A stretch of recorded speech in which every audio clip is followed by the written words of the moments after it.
Do you like this pic of my cat dabbing? How could I not?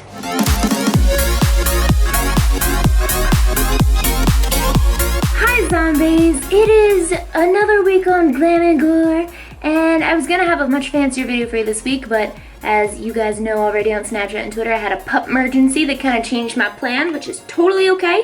And instead this week, we're gonna do a quick little Q&A, and then I'm gonna get back into like the big FX things. I asked you guys on Twitter to send me your questions, as well as on Snapchat, though I don't know if any of the Snapchat ones are gonna go so well, because usually when I ask you guys anything on Snapchat, my app crashes if I try to start opening them. But we'll see. So I haven't seen any questions yet. I'm gonna just start opening them and answering them as they go. Our first question: do you think you will ever travel to another country and do a meet and greet? Yes, definitely.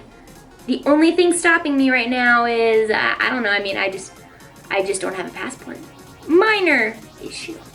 I'll get one. I've actually never left the United States of America, and I'm, to be honest, very uncomfortable with the idea of being on a plane for like 15 hours in a row or being over the ocean. I don't like flying. I can do it, but I'm gonna do it because I really want to travel the world and I really want to see so many countries. So I'm just gonna do it one day. Yes, the answer is yes. I'll be there soon enough. What do you think the best mascara is, or what's your favorite mascara? My favorite mascara that I've ever used is, I think it's called Virtuoso from Lancome. I used to use it religiously, and then I discovered falsies. So I stopped buying it because it's like 20-something dollars, I think. And if I'm just gonna put falsies on anyway, I don't really care what kind of mascara I have on. So I either use cheaper drugstore mascaras, or I just use the ones that are sent to me that I like. I really like, where is it? I have a Skinny Tarte one. I like this one. Tarteist. Because it's got a really, really skinny brush. And since I don't care too much about how it lengthens lashes anymore, I kind of just care about the brush.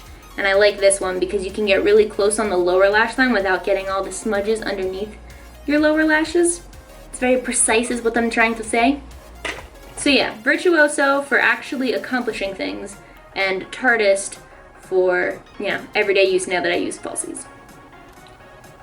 Do you play Overwatch competitively? Yes, but I'm very, very bad. But I want to get better. I watch all the YouTube videos ever on how to get better. So far, not so much. But I think I also need to put in a crap ton of more hours to see like real improvement. I'm still new. I'm gonna go easy on myself, but yeah, I get competitive. What is your favorite part about living in LA? That's a really hard question for me because I love so many things about this city. So let's see, where to begin? I love that every little section of LA has its own personality. All these different parts feel so distinct from each other, at least in my mind. The style of the houses vary, the way the neighborhood is laid out varies quite a bit from section to section.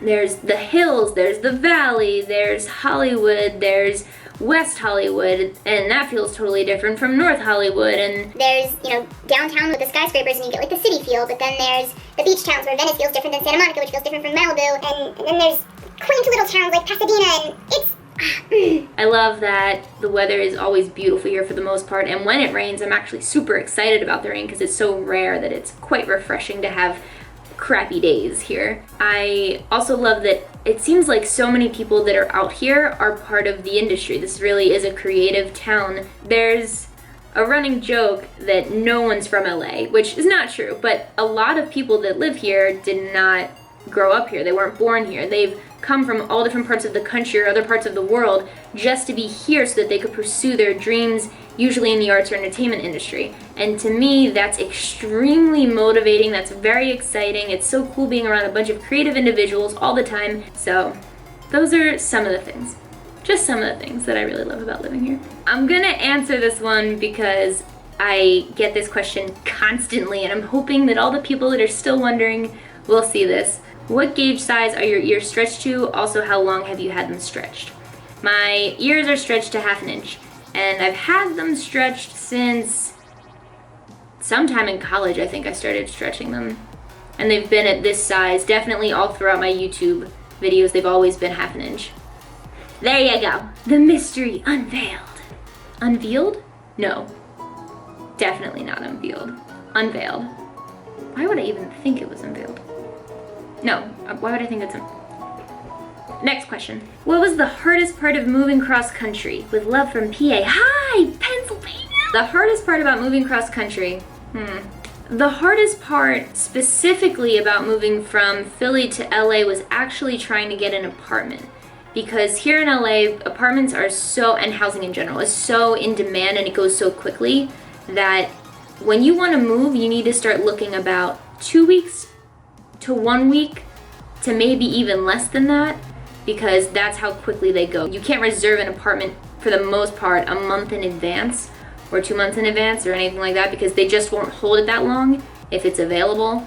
Yeah, so most places you need to move in immediately if you're even able to see it at that time. Considering I lived in Pennsylvania and I wanted to move, I didn't want to move out here and not have an apartment at all, because I didn't have any friends out here that I felt like I could stay with. And I also didn't want to lock down an apartment that I didn't actually physically see. So I flew out here a month early, which I didn't even realize was still too early, but I flew out here a month early to apartment search just to do that for 1 week. And the only place I could find is a place that has such a high turnaround. It was one of those big buildings where there's always someone moving out for the most part. That was the only one that I could lock down at the end of the week, because all the other ones were going way too fast and they wouldn't hold it for a month when I was planning on moving back permanently. And those apartments, while they were very cute, are very expensive because you have the convenience of moving in whenever you want as opposed to other places. So I only lived at that first apartment for about 2 months, and then I moved out and I found another place when I actually had more time to look and then hop on it right away. That was really hard. Also, packing my entire life into my tiny little two-car car. Packing my whole life into my 2-door car because I had a lot of shoes. And shoes are not, I literally packed my shoes in a way that they just fit wherever they fit. They weren't in boxes, they weren't even paired together anymore. If a stiletto could fit in that corner, it went there to use up every possible inch of that car. But it was so worth doing. If you're thinking of moving across the country, I highly recommend it, and I recommend driving because it's beautiful. Just beautiful. Will you ever get a companion for Ripley? Heck yeah, or at least I hope so. I plan on it, but I want to move into a bigger place before I have 2 dogs. But I feel like she needs to have a little buddy.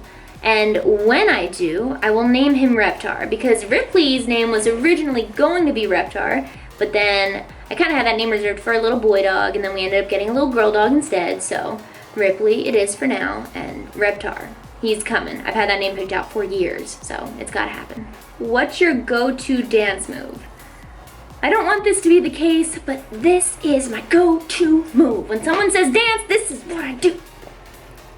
And that's just the way it is. What's an unpopular / uncommon opinion that you have? I like this question. It's loaded. It's like guaranteed to be unlikable.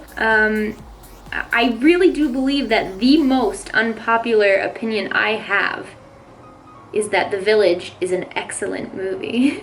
I've already touched on this in another video, but I will defend it to the death. That is a great movie. And let me tell you why. Did I already tell you why in the other video? I might have, but in case you missed it, whoever cut the trailer did a shitty job. I'm just gonna say it. They did a bad job, and they probably did that on purpose. They cut the trailer like, oh my god, this is gonna be so scary. It's not a horror movie. Guys, the trailer wants you to believe it's a horror movie, but it's not. It's a drama, and it's a very touching drama. And I don't care if you can see the twist coming, because guess what? There's like 3 twists, and I happen to think that they're great. And I also happen to think that everyone acts really great in that movie. And I feel like if you went into the movie expecting it to be a drama about, I think it's great. It's hard to even defend it. And I have a film degree, which means there's no way I'm wrong. That was a joke. What has been the biggest struggle in being a self-taught makeup artist? I love you lots. I love you too. So, the biggest struggle in being self-taught has come in, especially more recently, with the FX side of things. I feel like I've done a pretty thorough job of teaching myself everything accessible to me online in books with trial and error, but there is kind of a steep learning curve when it gets to the more involved side of FX when it comes to like full costume making, giant molds, lots of different products and chemical type. I mean, you're baking things when you get more involved with FX makeup, and there are certainly lots of areas for danger when you get further down into more elaborate FX pieces. Things that you see on Face Off, like the really intense full body stuff. I have read up, I feel like, everything that I could on that. I've watched many videos on the entire process of these things, but I feel like nothing's going to really trump experience, and I'm a little nervous to do full body things on my own, or like the really elaborate things, or try new chemicals and products that I've not worked with before without some kind of guidance, because I wouldn't want to get hurt, and all the products when you get into that area are very expensive. It's easy to make a mistake and ruin everything, so it can be a very expensive learning process, unlike beauty makeup or out of kit type special effects. So I've stuck to smaller molds for now, smaller face pieces, and more simple mold making techniques, but I really want to learn the bigger stuff, and for that I think I would have to go to a school to safely learn it. And that's just my personal preference. I'm sure it is, I mean, a lot of people do teach themselves this. The people who are working in studios today, a lot of them have not gone through schooling to get there. But from my comfort level, I don't think that's something I would want to teach myself. So that's been extremely hard, because I do prefer to teach myself, and there's just kind of a cap there, if that makes any sense. But I'm looking into some schools, and maybe that'll be a thing of the future. I don't know. Most bizarre place you've found glitter. Where to begin? Let's see. I found green glitter specifically inside of my kitchen sink, like down in the garbage disposal. I actually pulled the little flaps of the sink back to check if there was anything in the garbage disposal, and there was a single speck of green glitter staring back up at me. Very strange. Hadn't used glitter in a very long time when that happened as well, so I couldn't tell you. Maybe it fell out of my lungs and out of my mouth when I was eating food one night, and then it was in my bowl, and then I put my bowl in the sink, and then it was in the sink. I don't know how these things happen. What was your first on-set makeup gig, and how did it go? I love this question, because my first on-set makeup gig was my first makeup gig, period. It was sometime in college, and my friend was doing his thesis film. I was in film school, and he asked me to do the makeup on it, and I was focused on cinematography, production design at the time, and I was like, I don't know how to do makeup. And he's like, well, you do your makeup all the time. And I was like, yeah, on myself. I don't know how to do it on other people. But he was confident that I could do it, and I figured I'd give it a go. So I forced my friend to be my guinea pig a couple weeks before the shoot date, and I practiced 60s makeup on her, because it was a movie about a girl from the 60s that time traveled into the present and things. So I needed to learn how to do 60s mod, Twiggy style makeup, which is actually quite a hard beauty makeup to start with if you've never done makeup on anyone else before in your life besides your own face. So I practiced on her, I felt good enough, and then I went on set and I started doing makeup for the first time ever. I did makeup on the male actors for that. I did makeup on the main actress, who ended up being my friend for many years after that. I'll insert some pictures here if I can find any. Fetus Mikey doing makeup for the first time on someone other than herself, and I actually really liked it from there, and I felt like I could really pick it up quickly, and that's when I started practicing and working on all kinds of different things. I mean, I had done FX makeup and beauty makeup on myself for a long time, and I had done FX makeup all out for Halloween for years and years before that, so I've always had an interest in it. But it wasn't until that first job on that set that I decided to pursue it as a way to make money and to do it professionally. So my next step after that job on set was to practice and work on things until I got hired at Mac. And then everything took off from there. If you had to listen to one song for the rest of your life, what would it be? P.S. I love you too. Oh, one song. Ants of the Sky by Between the Buried and Me. Because it's a song that's 12 minutes long, and it's progressive metal, so it changes a million times within that one song. It sounds different all the time.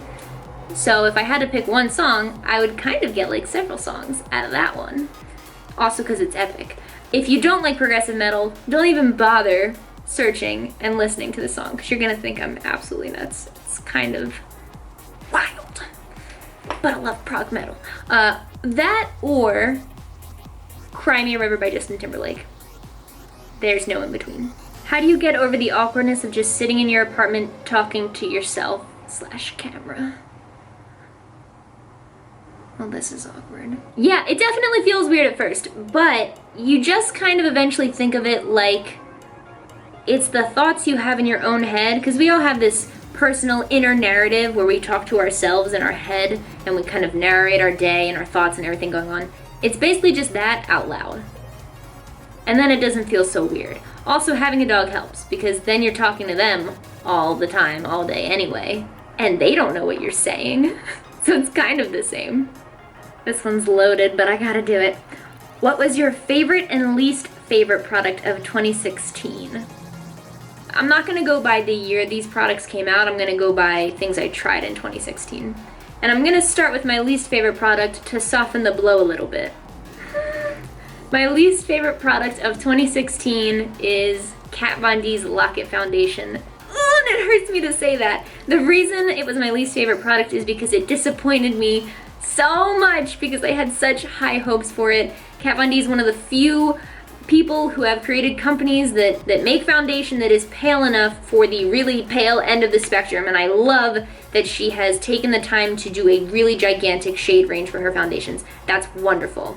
I also love that it's full coverage, it's supposed to be non-transfer. Like, I was ready for this foundation, and I tried it in 2016.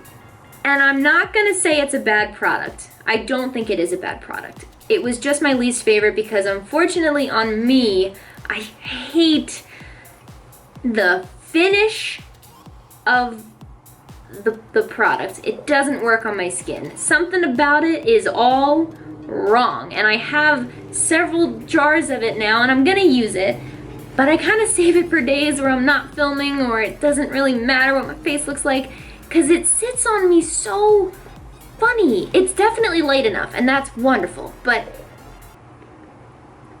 I'll have to show you sometime. It gets like really oddly cakey, and it sits in all the lines, and it's like very, I can't even explain it, but it does not look good on my skin. I hate saying that, I'm sorry. I don't want to hate it, but I do. But with that said, it might look fantastic on someone else with a different skin type, different body chemistry. I don't think it's something you shouldn't try, it just didn't work for me. My favorite product of 2016 that I tried was Kat Von D's liquid lipsticks. Okay, so everything is forgiven now, I hope. I've tried a lot of liquid lipsticks. I tried a lot before I ever tried hers, but I tried hers in 2016, and hers by far is my favorite liquid lipstick. They go on so nice and pigmented, and they last very, very long. They're not too drying, and my favorite part is that, you know how other liquid lipsticks, when you start like doing things throughout the day, you can start to feel the like crustiness, you can feel them kind of crumbing off. Is that a word? Crumbing off your, you can feel them start to peel off. You don't get that weird PC feeling with her liquid lipsticks. So I love those, and I love the shades, and I don't have nearly enough, but every time I'm looking at them in Sephora, I'm like, I'm gonna own all of you someday. So yeah, least and most favorite, both Kat Von D. What is your fave snack now that you barely eat any animal products? P.S. I love you. This is a great question. Animal crackers. I just really wanted to make that joke. Kiwis. I freaking love kiwis! And I'm gonna close it out with this one. What is your dream video to film? My dream video to film is actually to make an entire horror movie. That is like a life goal of mine, is to write and direct and produce, probably with the help of a very big team, if we're talking real dreams, a very scary horror movie that is unconventional, not the way typical horror movies are done nowadays. That's my dream. And I will do it someday. And I'll call it Zombie. Green glitter. Attack. No. Oh.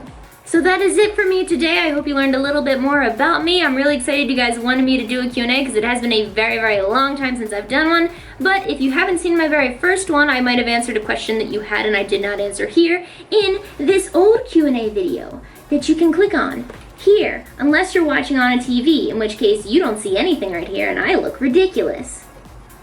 When do I not, though? Love you. Bye.